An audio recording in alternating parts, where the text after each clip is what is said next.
Well, James, I'm not sure which one you're referring to, because lucky we've got 2 leopards here, not just one. And I apologize if James was breaking up a little bit. He's all the way on the other side of the world, and sometimes we have a few problems. But listen to our leopard.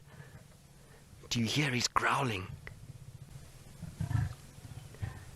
Now he's upset because, like I was saying, there's not one leopard here, there's 2. There's another little female leopard on the other side of the tree. You can see there she is. So there's a tiny little female, and I think that's the leopard that James is referring to, because I know James loves little Xongile, which is that little leopard there. Now, Junior, you want to know how big leopards can get? Well, this male here is about as big as male leopards can get, and he weighs almost close to 200 pounds, so he's very, very big and very strong. Look at the size of his neck. You see he's got big muscles on his shoulder and his neck area, and he'll use that when he's trying to hunt. And the reason why he's here with this little female is because the little female made a kill, and she caught herself a antelope, called a duiker, which is about the size of a baby deer, maybe a little bit smaller, and she put it up in this big tree, which is up there. You can see its legs hanging down there, and so now I wonder where our little female's going to go. There she is. So, Jocelyn, you're wondering if leopards bite. Well, yes, leopards can bite. You have to be very careful with leopards. They are one of... Oh, fight, not bite. Sorry about that, Jocelyn. Yes, they will fight, and that's why he's growling at her. He's trying to tell her to stay away, and he's giving her a warning by growling. If he was going to fight with her, he knows that she's a bit smaller, and that he can actually stay away from her and not have to worry too much. If it was a big male that was walking there, then you'd find these two would have fought heavily. The males would have gone at each other and fought with one another. Look, you see? You see how he's getting upset with her because she's getting too close now. So he's telling her, back off. This is my kill, not yours. And you see, look, she's upset because she wants to eat. She's hungry. And she killed this, so she feels like this is hers. And there we go. You see, he's chased her off now. So he said to her, this is mine, you go away. So that's not really a big fight. If it was a bigger male, you would find that maybe they would have fought a lot more than that. But we've got all the leopards that we could ask for. We've got little Xongile and Mvula still hanging around. And Mvula is still sitting. He's looking a lot more up into the tree, and I think he's getting a bit more restless now.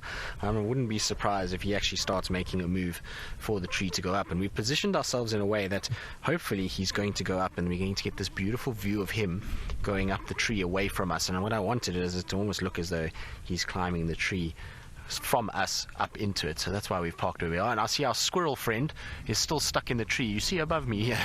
We won't be able to show you because he's directly above my head, but this poor little squirrel is still inside this tree. It's obviously spent the whole day trying to find a way to get down, and at this stage is still stuck up there. We had it earlier shouting at Mvula, but it's still here. Shame, little squirrel. Are you like Xongile, way playing the patience game? Oh, it's not ideal.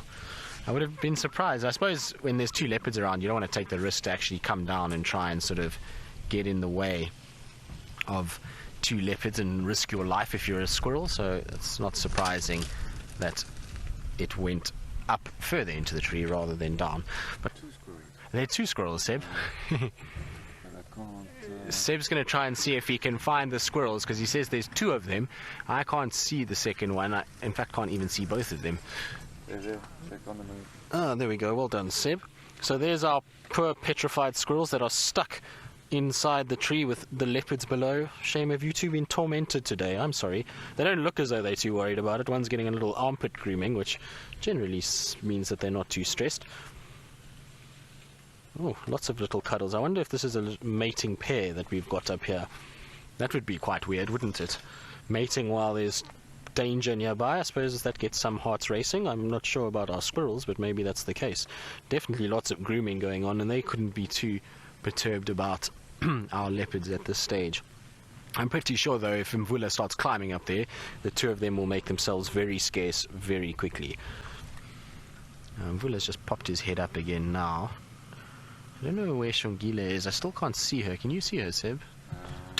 Saw she went that way behind, sort of towards that buffalo thorn. But I can only see her if I get up. So Seb's saying you can only see her if he gets up. You can't see her with the camera, but she's just off to our right hand side at the moment. Now hopefully Mvula's going to wake up now. Come on, boy. What would motivate this whole situation would be if hyenas arrived. And I was saying earlier with the growling and the sort of hissing and the chuffing that now's the time of day that hyenas are going to start walking around. They're going to start leaving. She's actually sneaking off now. So you can see her just slinking off and sitting again. A little bit of chuffing again.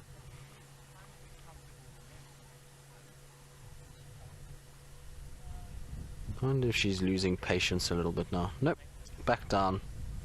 And still glaring up, hoping for the best.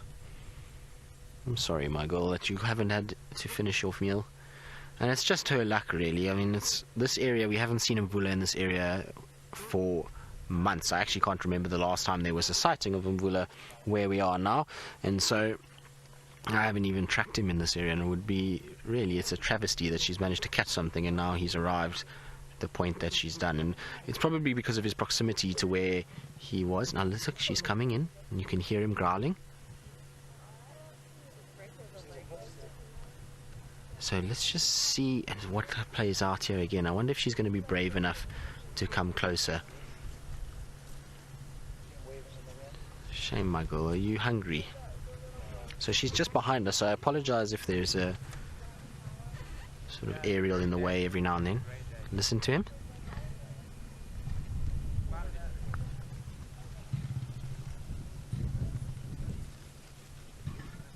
It's so interesting because every time he growls, she growls back.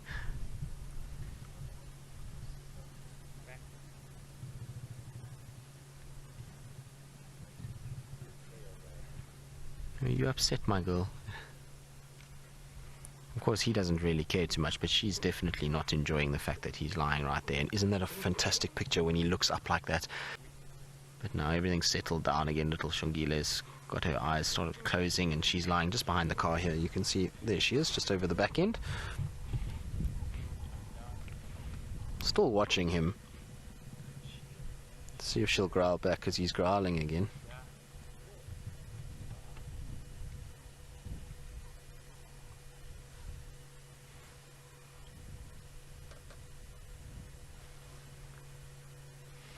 No, she's quiet now. So he growls every now and then when she looks at him. Look at the tail. There we go.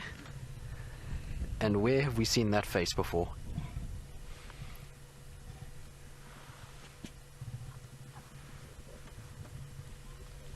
So we've seen that face before on her mother. I mean, she makes those same sort of growling sounds and shows her teeth and sort of gives herself that confidence to chase away the male. Look at that, isn't that wonderful? So Deborah, you're wondering if it's a life-threatening scenario playing out for Xongile.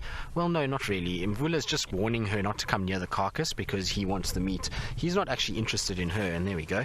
Let's see if he'll come up now. He might come up into the tree itself. Now, I might take an illegal photo if he does, just because of our proximity to where we are.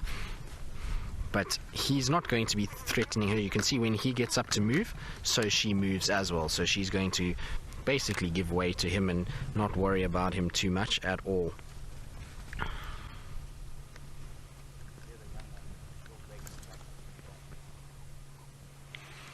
Now you see, he's just kind of come to where it is. She's moved off a little bit, and he's looking up, sent his message now to her to say, that's it, this is my tree.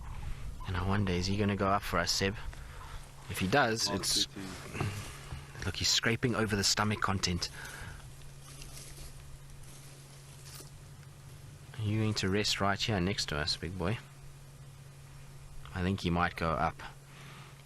You see, he's looking. But that is about as close as it gets when it comes to a male leopard, that's for sure. I think he might lie down here. It looks as though his back legs are slowly starting to go down, so I think he might decide just to lie here. He was more just warding. Oh, no, we're going to pee. And you can see, look, he's not scraping his back legs.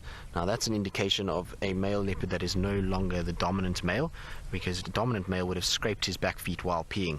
And this is a way that you would see a young male leopard, scent mark, or even a female leopard. Now let's see, is he going? He might.